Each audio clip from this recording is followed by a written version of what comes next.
Hello everyone, এটা principal of inheritance and variation চ্যাপ্টারের last video. তো এখানে যে মেন্ডেলিয়ান ডিসঅর্ডারগুলো বাকি আছে এবং পরে যে ক্রোমোজোমাল ডিসঅর্ডারগুলো আছে সেগুলো পড়িয়ে এটা শেষ করব। তো শুরু করা যাক।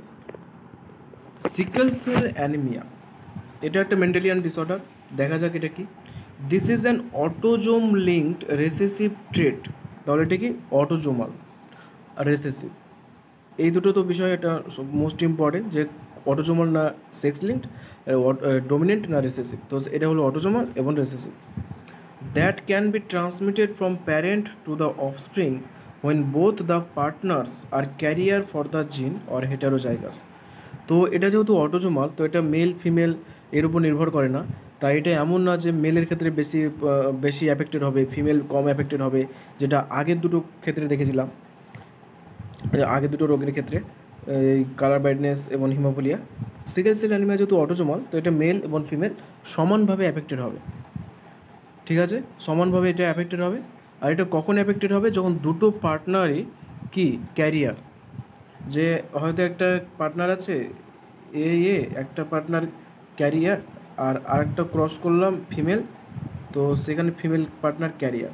তো যখন এই মেল পার্টনার ক্যারিয়ার আর ফিমেল পার্টনার ক্যারিয়ার যখন মিলিত হবে, আর তখন যে অপত্য তৈরি হবে, যে সন্তান তৈরি হবে, সেটা ছেলে হতে পারে, মেয়ে হতে পারে, সেটা অ্যাফেক্টেড হবে।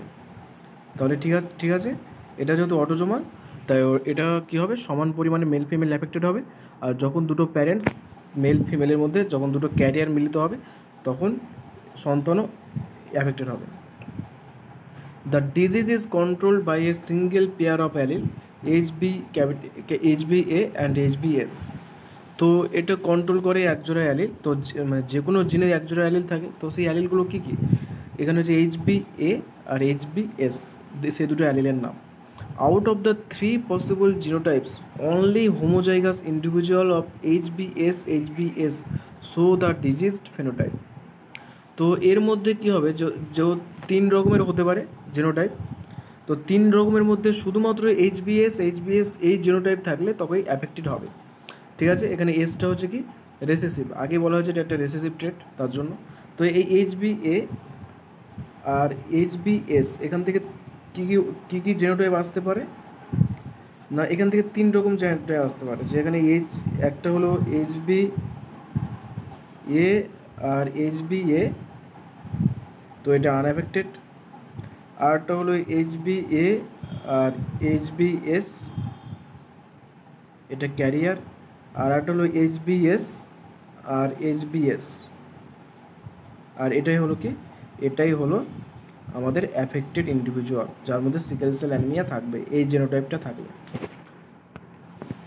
Heterozygous HBS individual appear apparently unaffected, but they are carrier for the disease, as there is 50% probability of transmission of the mutant gene to the progeny। তো এখানে যে মিডিলে যেটা দেখেছিলাম, যে HBA আর HBS এই জেনোটাইপটা যার মধ্যে থাকবে, সেটা তো অ্যাফেক্টেড হচ্ছে না, কিন্তু এটা ক্যারিয়ার হিসেবে কাজ করছে। যেহেতু এর মধ্যে যে এস জিনটা আছে, এটা যখন পরবর্তী অপত্যের মধ্যে প্রবাহিত হবে, তো সেই অপত্যের 50% চান্স থাকবে যে সে অ্যাফেক্টেড হবে। এটা যখন আরেকটা কি HBS এর সঙ্গে যুক্ত হলো অন্য প্যারেন্টসের থেকে, তাহলে তার মধ্যে 50% চান্স আছে যে সেই অপত্যটাও অ্যাফেক্টেড হবে। তাই এটা ক্যারিয়ার হিসেবে কাজ করে। দাস এক্সিবিটিং সিকেল সেল ট্রেট, এবং যে অপত্যের মধ্যে যাবে তার মধ্যে সিকেল সেল দেখা যাবে। তাই HBA যেটা আছে, এটা হেটেরোজাইগাসটা, সেটা কী হিসেবে কাজ করে? ক্যারিয়ার হিসেবে কাজ করে। The defect is caused by the substitution of glutamic acid by valine at the 6th position of the beta globin chain of the hemoglobin molecule। তো হিমোগ্লোবিন মলিকুলের যদি মলিকুলসগুলো দেখি কীভাবে আছে, তো এটা একটা চেন আকারে থাকে। তো এর মধ্যে বিটা গ্লোবিন, অনেকগুলো গ্লোবিন একত্রে মিলিত হয়ে চেন আকারে থাকে। তো তার মধ্যে যে 6 নম্বর পজিশনে যেটা থাকে, সেটা কী হয়? যে গ্লুটামিক অ্যাসিড থাকে। তো সিকেল সেল অ্যানিমিয়ার ক্ষেত্রে কী হয়? যে এই যে গ্লুটামিক অ্যাসিডটা আছে, সেটা চেঞ্জ হয়ে যায় এবং তার পরিবর্তে ভ্যালিন অ্যামিনো অ্যাসিড চলে আসে। এবং তখনই যাদের ক্ষেত্রে এই চেঞ্জেসগুলো চলে আসে, তাদের ক্ষেত্রে সিকেল সেল অ্যানিমিয়া দেখা দেয়।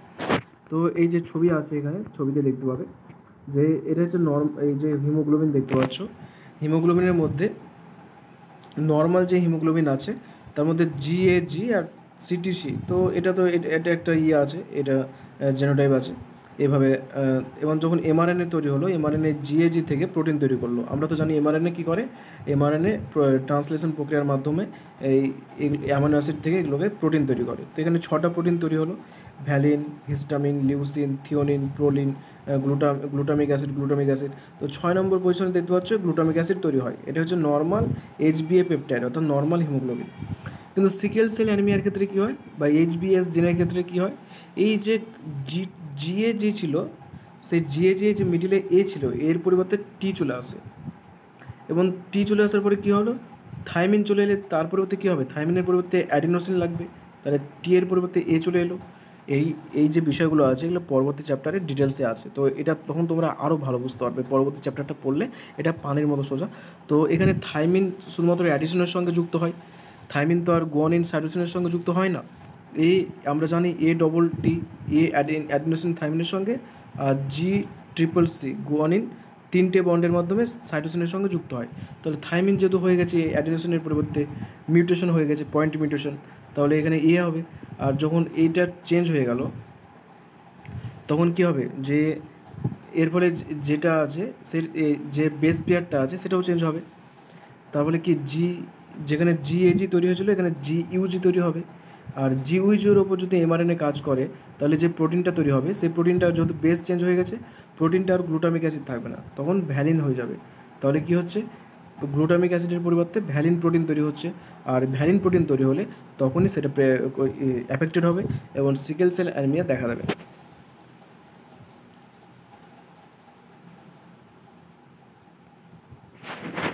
তো এখানে দেখতে পাচ্ছেন মাইক্রোগ্রাফ দেওয়া আছে, micrograph of red blood cells and the amino acid composition of the relevant portion of beta chain of haemoglobin. তো এটা হচ্ছে হিমোগ্লোবিনের বিটা চেন। তো তার মধ্যে কী কী নর্মাল কী কী নিয়ে গঠিত সেটা দেওয়া আছে। আর অ্যাফেক্টেড হলে সবই একই আছে, শুধু 6 নম্বর পজিশনে ভ্যালিন চলে এসেছে। তো যেটা আছে সেটা হচ্ছে নর্মাল ইন্ডিভিজুয়াল, এটা হচ্ছে নর্মাল। আর বি যেটা হচ্ছে individual with sickle cell anaemia, এটা হচ্ছে সিকেল সেল অ্যানিমিয়া, যেটা 6 নম্বর পজিশনে ভ্যালিন চলে আসছে গ্লুটামিক অ্যাসিডের পরিবর্তে। ভ্যালিন আসার কারণ কি, যে এই অ্যাডিনোসিন যে জিনটা ছিল সেখানে পয়েন্ট মিউটেশন হয়ে সেটা থাইমিন হয়ে গেছে। থাইমিন হওয়ার জন্য অ্যামিনো অ্যাসিডের যে বেস সেটা চেঞ্জ হয়ে গেছে এবং সেটা সিটিসির পরিবর্তে কি সিএজি হচ্ছে, সিএসি তৈরি হচ্ছে। এবং এটার ফলে কী হবে, এটা নতুন একটা বেস তৈরি করবে, সেটা হচ্ছে জিইউজি। আর এমআরএনএ এর উপর কাজ করলে সেটা আর গ্লুটামিক অ্যাসিড প্রোটিন তৈরি হবে না, সেটা ভ্যালিন প্রোটিন তৈরি হবে ট্রান্সলেশন প্রক্রিয়ার মাধ্যমে। বিষয়টা একটু খটোমটো লাগছে, কিন্তু বিষয়টা হচ্ছে এটা পরবর্তী চ্যাপ্টারের বিষয় এখানে দেওয়া আছে। পরবর্তী chapter molecular basis of inheritance, সেটা এখানে পুরো ডিটেলসে দেওয়া আছে। তো দেখতে পাচ্ছ নর্মাল যদি থাকে তো আরবিসি কেমন গোলাকার যেটা হয় বাইকনকেভ সেরকম আকৃতি আছে, কিন্তু যদি সিকেল সেল অ্যানিমিয়া হয় তো এই যে দেখতে পাচ্ছ আর বাইকনকেভ নেই, এটা শুকিয়ে গেছে, চুপসে গেছে। তো কীভাবে তাহলে হয় এটা সিকেল সেল অ্যানিমিয়া সেটা দেওয়া হলো। The substitution of amino acid in the globin protein result due to single base substitution at the 6th codon of the beta globin chain from GAG to GUG. তো এই যে এটা point mutation হচ্ছে single বেসে, সেটা আমরা আগে দেখালাম, জিএজি থেকে জিউজি হচ্ছে। এই যে এখানে জিএজি আছে, তো এখানে জিএজি থেকে জিইউজি হয়ে যাচ্ছে, সাবস্টিটিউশন হচ্ছে, এখানে অ্যাডিনোসিনটা ইউরাসিলে চেঞ্জ হয়ে যাচ্ছে, ঠিক আছে। আর তার কারণটা কী হচ্ছে, যে এই ওপরের দিকে এই থাইমিনে চেঞ্জ হয়ে গেছিলো অ্যাডিনোসিনটা পয়েন্ট মিউটেশনের মাধ্যমে, তো এই জিএজি থেকে জিইউজি হয়ে যাচ্ছে, তার জন্য প্রোটিনও চেঞ্জ হয়ে যাচ্ছে। The mutant hemoglobin molecule undergoes polymerization under low oxygen tension, causing the change in the shape of the RBC from biconcave disc to elongated sickle cell-like structure. তো হিমোগ্লোবিন যেহেতু মিউট্যান্ট হয়ে গেছে তার জন্য কী হবে, এর পলিমারাইজেশন হবে এবং পলিমারাইজেশন হবে এবং এর ফলে মানে অক্সিজেনের যে এটা কনসেন্ট্রেশন সেটা কমে যাবে, বেশি পরিমাণে অক্সিজেনকে ধরে রাখতে পারবে না এবং এর ফলে তার শেপও চেঞ্জ হয়ে যাবে, শেপটা মানে আকৃতিটা চেঞ্জ হয়ে যাবে। সেটা যে কনকেভ ছিল মানে দ্বিউত্তল ছিল, সেখান থেকে এটা কী হবে, ইলংগেটেড সিকেল সেল হবে, মানে কাস্তের মতো হয়ে যাবে আকৃতিটা। এবার নেক্সট যেটা আছে সেটা হচ্ছে phenyl ketonuria. This inborn error of metabolism is also inherited as the autosomal recessive trait. তো ফিনাইলকিটোনুরিয়া এটাও কি একটা অটোজোমাল রেসেসিভ ট্রেট। আর এটা কি হয় যে এটা একটা মেটাবলিজমের সঙ্গে সম্পর্কিত একটা রোগ, যেটা জন্মগতভাবে আসে, জন্মগতভাবে মানে বাবা মার থেকে সন্তানের মধ্যে আসে। The affected individual lacks an enzyme that converts the amino acid phenylalanine into tyrosine. তো এই যে সমস্ত ইন্ডিভিজুয়ালগুলো অ্যাফেক্টেড হয় তাদের মধ্যে একটা এনজাইম কী হয়, যে সেই একটা এনজাইম থাকে না। কোন এনজাইমটা এখানে থাকে না, যে এনজাইমটা ফিনাইলঅ্যালানিনকে টাইরোসিনে রূপান্তর করতে সাহায্য করতো, সেই এনজাইমটা এখানে মিস হয়ে যায় এই সমস্ত রোগের ক্ষেত্রে। As a result of this phenylalanine is accumulated and converted into phenyl pyruvic acid and other derivatives. তো যেহেতু ফিনাইলঅ্যালানিন টাইরোসিনে রূপান্তর হতে পারছে না, তাই ফিনাইলঅ্যালানিনগুলো কী হবে, জমা হতে ফিনাইল পাইরুভিক অ্যাসিড তৈরি করবে এবং অন্যান্য ডেরিভেটিভস তৈরি করবে। Accumulation of this in brain results in mental retardation. এবং এই ফিনাইলঅ্যালানিনগুলো যখন ফিনাইল পাইরুভিক অ্যাসিডে কনভার্ট হচ্ছে, আর ফিনাইল পাইরুভিক অ্যাসিড যদি ব্রেনে জমা হতে থাকে, তাহলে মানসিক সমস্যা দেখা দেবে। This are also excreted through urine because of its পুর অ্যাবজর্পশন বাই কিডনি। এবং যেহেতু কিডনিও এদেরকে অ্যাবজর্ব করতে পারে না, ইউরিনের মাধ্যমে এই ফিনাইল পাইরুভিক অ্যাসিডগুলো বাইরে বেরিয়ে যাবে। তো ফিনাইলকিটোনুরিয়া মেন্টাল রিটার্ডেশন দেখা দেবে ব্রেনে জমা হওয়ার জন্য, ফিনাইলঅ্যালানিনগুলো ফিনাইল পাইরুভিক অ্যাসিড হিসাবে জমা হবে এবং এর ফলে বিভিন্ন রকম মানসিক সমস্যা দেখা দেবে। তো এটা একটা জন্মগত রোগ আর অটোজোমাল রিসেসিভ ট্রেট। এবার নেক্সট যেটা আছে সেটা হলো thalassaemia. This is also an autosomal linked recessive blood disease transmitted from parent to the offspring when both the partner are unaffected carrier for the gene or heterozygous. তো এটা autosomal linked recessive. তো এক্ষেত্রে autosomal recessive disease, এক্ষেত্রে দুটো প্যারেন্টই যদি কি হয় যে অ্যাফেক্টেড এই ক্যারিয়ার হয়, তখনই সন্তানের মধ্যে আসবে এর মতো সিকেল সেল অ্যানিমিয়ার মতো হেটারোজাইগাস হলে। তো যেমন এটা দেওয়া যাক, এটা হচ্ছে এটি আর স্মল এটি আর এ। তো এই অ্যাফেক্টেড যখন মিলিত হবে, তখন যেটা হবে সেটা অ্যাফেক্টেড হবে।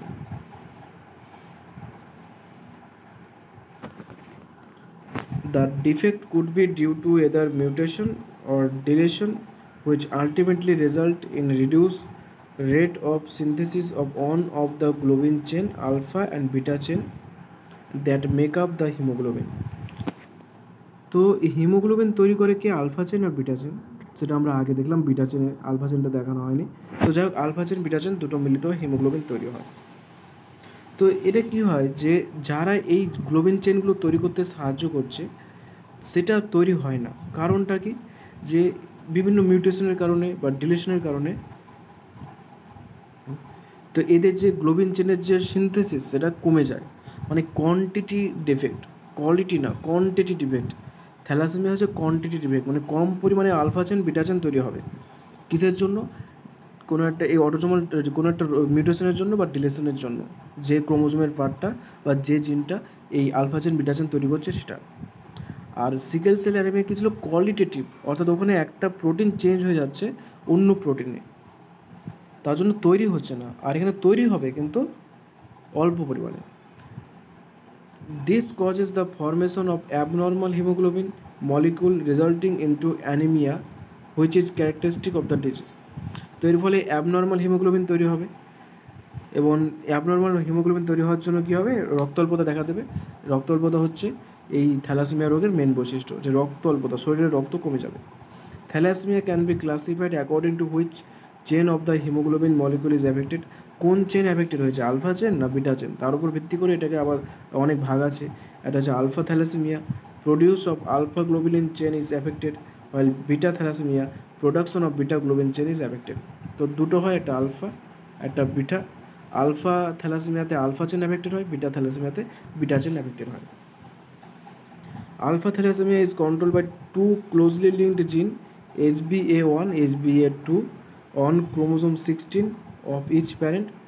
তো আলফা থ্যালাসেমিয়াটা এটা কী করে হয়, যে প্যারেন্টসের যে ক্রোমোজোম 16 আছে, ক্রোমোজোম নাম্বার 16, মানে মানুষের ক্ষেত্রে কটা থাকে 23 জোড়া ক্রোমোজোম থাকে, তার মধ্যে যে ক্রোমোজোম নাম্বার 16 22 জোড়া অটোজোমের মধ্যে 16 নম্বর যে ক্রোমোজোম আছে তার মধ্যে দুটো জিন থাকে HBA1 আর HBA2। সেই দুটো জিনের প্রবলেমের জন্য, ডিফেক্টের জন্য, মিউটেশনের জন্য বা ডিলিশনের জন্য আলফা থ্যালাসেমিয়া হয়ে থাকে। And it is observe due to mutation or deletion of one or more of the 4 gene. তো এই যে 4টে জিন আছে তার এক বা ততোধিক জিনের, মানে এখানে দুটো আলফা জিনের দুটো, বিটা জিনের দুটো, তো তাদের মধ্যে মিউটেশনের জন্য বা ডিলিশনের জন্য হয়ে থাকে। The more genes affected the less alpha globin molecules produce. যত বেশি পরিমাণে জিন অ্যাফেক্টেড হবে, আক্রান্ত হবে, তত কম পরিমাণে আলফা গ্লোবিন চেন তৈরি হবে। While beta thalassaemia is controlled by a single gene HBB on chromosome 11 of each parent and occurs due to the mutation of one or both the gene. আর beta thalassaemia সেটা হয় কোন জিনের জন্য? HBB। কত নম্বর ক্রোমোজোমে? 11 নম্বর ক্রোমোজোমে। প্রত্যেকটা প্যারেন্টের, মানে এখানে একটা প্যারেন্টের HBB আর একটা প্যারেন্টের HBB, তাহলে দুটো জিন হচ্ছে। আর এখানে 4টে জিন কী করে, যে একটা প্যারেন্টের দুটো জিন HBA1 HBA2, আর একটা প্যারেন্ট আছে তার দুটো জিন, তার দুটো 4টে। আর এক্ষেত্রে একটা বা দুটো, মানে একটা প্যারেন্ট হলে একটা জিন আর দুটো প্যারেন্টে অ্যাফেক্টেড হলে দুটো জিন। অ্যাফেক্টেড হলে কী হবে? এই রোগটা হবে। তাহলে আলফা থ্যালাসেমিয়া আর বিটা থ্যালাসেমিয়া যেটা দেখা হলো, কোন জিনে দেখা হলো? আলফা থ্যালাসেমিয়াটা হচ্ছে 16 নম্বর ক্রোমোজোমে, জিনগুলোর নাম কি? HBA1 আর HBA2। আর বিটা হচ্ছে বিটা জিন যেটা সেটা হলো কি 11 নম্বর ক্রোমোজোম, আর এই জিনের নাম কি? HBB। Thalassemia differ from sickle cell anemia in that the former is a quantitative problem of synthesizing too few globin molecule, while the latter is qualitative problem of synthesizing an incorrectly functioning globin. তো যেটা আগে বললাম সেটাই, যে thalassaemia আর sickle cell অ্যানিমিয়ার মধ্যে পার্থক্যটা কি? Thalassaemia হচ্ছে কোয়ান্টিটেটিভ প্রবলেম, মানে কি এখানে অল্প পরিমাণে গ্লোবিন মলিকুল তৈরি হচ্ছে, আলফা চেন বিটা চেন তৈরি হচ্ছে, কিন্তু অল্প পরিমাণে তৈরি হচ্ছে, কোয়ান্টিটি মানে পরিমাণে কম। আর সিকেল সেল অ্যানিমিয়া হচ্ছে কোয়ালিটেটিভ, মানে এখানে কি হচ্ছে, যে গ্লোবিন চেন তৈরি হচ্ছে কিন্তু ফাংশনটা প্রবলেম হয়ে যাচ্ছে, ফাংশনটা ভুল হয়ে যাচ্ছে, ফাংশনটা ঠিক মতো করছে না, কারণ সেখানে প্রোটিনটা যেহেতু চেঞ্জ হয়ে যাচ্ছে, ফাংশনের চেঞ্জ হচ্ছে, তাই কোয়ালিটেটিভ মানে গুণগত পরিমাণটা কমে যাচ্ছে সিকেল সেল অ্যানিমিয়াতে। তো এখানেই শেষ হলো আমাদের কি আছে, এটা যে ক্রোমোজোম, এই মেন্ডেলিয়ান ডিসঅর্ডার এখানেই শেষ হলো। এবার আছে ক্রোমোজোমাল ডিসঅর্ডার। তো ক্রোমোজোমাল ডিসঅর্ডার এটা হচ্ছে লাস্ট ভিডিও। তো ঠিক আছে, এটা এখানে শেষ করলাম। পরবর্তী ভিডিওতে ক্রোমোজোমাল ডিসঅর্ডারটাও শেষ করানো হবে। তো আশা করছি তোমরা বুঝতে পেরেছো। তো তোমরা ভিডিওগুলিকে লাইক করো, শেয়ার করো, কোনো সমস্যা থাকলে কমেন্টে জানাও, ভালো লাগলে অবশ্যই কমেন্টে জানাও, আর চ্যানেলটিকে সাবস্ক্রাইব করো। এভাবেই তোমরা পাশে থাকো। ধন্যবাদ তোমাদেরকে সবাইকে ভিডিওগুলি দেখার জন্য।